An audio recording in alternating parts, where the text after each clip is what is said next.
ரசத்தி இது சாப்பாடு இருக்குது, இந்த கட்டில் வைக்கிறேன். நான் கடைக்கு போயிட்டு வந்துடுறேன். அப்படியே மாத்திரையும் எடுத்து இங்கே பக்கத்தில் வச்சுட்டு போகிறேன். நீ எழுந்திரிச்சு மறக்காமல் சாப்பிட்டுட்டு மாத்திரை மறக்காம முழுங்கிடு. மாத்திரை வேறு முடிஞ்சு போல இருக்கு. நீ கடையில் சம்பளம் தரேன்னு சொல்லிருக்காங்க. நான் சாயந்தரம் வரும்போது மறக்காம மாத்திரை வாங்கிட்டு வரேன். நீ உனக்கு ஏதாவது அர்ஜென்ட்டுன்னா பக்கத்தில் காமாட்சி இருக்காங்க, அவளை கூப்பிட்டுக்க.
ஒரு நிமிஷம் வந்துங்க. கேட்டேன்னு தப்பாக இருக்கீங்க. நீங்கள் எதுனா வேலைக்கு போயிட்டு வந்துட்டுருக்கேன். நடந்தே போகிறீங்க, நடந்தே வரீங்க. பஸ்லலாம் போகலாம் இல்லைண்ணே? பஸ்ஸுக்கு போகலாம் தம்பி. எனக்கு ஒரு நாளைக்கு சம்பளமே வந்து 300 தான். அதில் நான் 2 பஸ்ஸு மாறி போகணும். போகிறதுக்கு 20 ரூபா, வரதுக்கு 20 ரூபா. நான் போகிறேன். வாங்கிட்டு 250 மனைவி ரொம்ப முடியாதவங்க. ஒரு மாதத்துக்கு மாத்திரை வாங்குறதுக்கே டிஃபன் 3 ரூபாய்க்கு 4 ரூபா வரைக்கும் ஆகுது. இப்படி கொஞ்சம் கொஞ்சமாக ஏதாச்சும் நான் சேர்த்தா தான் சேர்த்து வைக்க முடியும். 2 பஸ்ஸு மாறி போகணுங்கிறீங்க. ஏதாவது வீட்டில் ஏதாவது சைக்கிள் இருந்தால் ஒன்றி போட்டு பஸ்ஸில் போகலாம் இல்லைண்ணா? சைக்கிளில் போகலாம் தம்பி. சைக்கிளில் போகிறதுக்கு ஒன்றும் இல்லை. எனக்கு வேலை முடியறதுக்கு நைட்டு 9 மணி ஆகிடும். அங்கேருந்து நான் பஸ்ஸு மாதிரி இங்கேருந்து சைக்கிள் எடுத்து வரப்போ எனக்கு கொஞ்சம் பார்வை கொஞ்சம் கம்மி. ராத்திரியில் கொஞ்சம் வரத்துக்கு கஷ்டமாயிடும். அதனால தான் தம்பி சைக்கிள் எடுத்துகிட்டு போகிறதில்ல. இப்போ மாத்திரை வாங்க 2000 3000 செலவாகுதுங்கிறீங்கண்ணா. அது நீங்கள் கவர்மெண்ட்லேயே வாங்கிக்கலாம் இல்லைண்ணா? நீங்கள் சொல்கிறதெல்லாம் சரிதான் தம்பி. கவர்மெண்ட்டில் மாத்திரை கொடுக்குறாங்க தான்.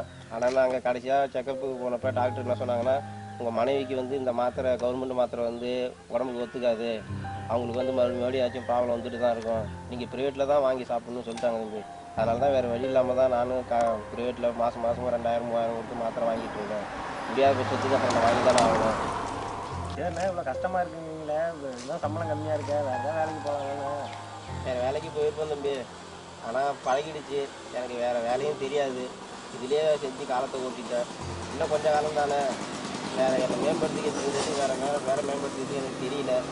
இப்போ உள்ள காலகட்டத்துக்கு அந்த மாதிரி என்னால மாறிக்கவே முடியல. அதனால் இதே கொஞ்ச நாள் ஓடிடுச்சு. இதே ஒரு காலத்தை ஓட்டிக்கிறேன். அதனால் சரி தம்பி, எனக்கு லேட்டாச்சு. போனால் லேட்டாக போனால் திட்டுவார். நான் போயிட்டு வரேன், நீங்கள் பார்த்து போயிட்டு வாங்க. சரிங்களா?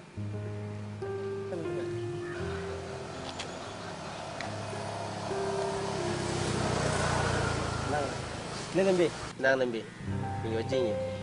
ஏற்கனவே நான் நிறைய கடனில் தான் இருக்கிறேன். இப்போ இதை கொடுத்து எனக்கு மீண்டும் மேலே இன்னும் கடனாக ஆகாதுங்க. கடனாக இல்லை நீங்கள் எனக்கு கஷ்டம்னு வரப்போ நான் உங்கள்கிட்ட சொல்கிறேன். அப்போ எனக்கு உதவி பண்ணால் போதும். இப்போதைக்கு எனக்கு வேணாதுங்க. பரவாயில்ல, ரொம்ப நன்றி. வச்சிங்க.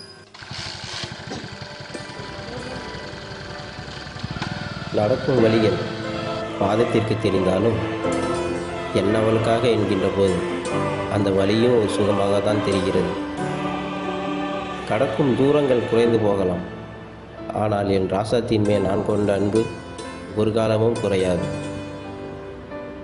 என் இதயத்திற்கு ஓய்வு கிடைக்கும் வரை என் பாதங்கள் சாலையை அளந்து கொண்டுதான் இருக்கும். என்றும் அன்புடன்.